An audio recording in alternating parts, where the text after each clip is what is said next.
Girlfriend পাইছি বন্ধু একটা, লাকে একখান। তাই নাকি? আল্লাহ খুব ভাগ্য করে মিলাই দিছে বন্ধু, যা কই তাই শুনে রে আল্লাহ। সেই তোর কথা বাদ দে, এ আমার 10 কোটিতে এক পিস মাল মাল। গার্লফ্রেন্ডের কথা আর কি কব দোস্ত, গার্লফ্রেন্ড পাইছে আমি একটা, মনে কর লাখে একটা।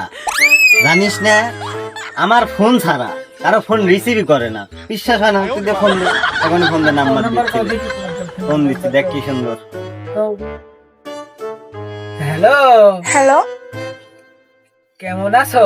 জি আলহামদুলিল্লাহ ভালো আছি। তোমাকে একটা কথা বলার ছিল। এত কথা ভালো লাগে না? যদি কাজ করতে চান অডিও কলে 300, ভিডিও কলে 500 একদম। কি বলে?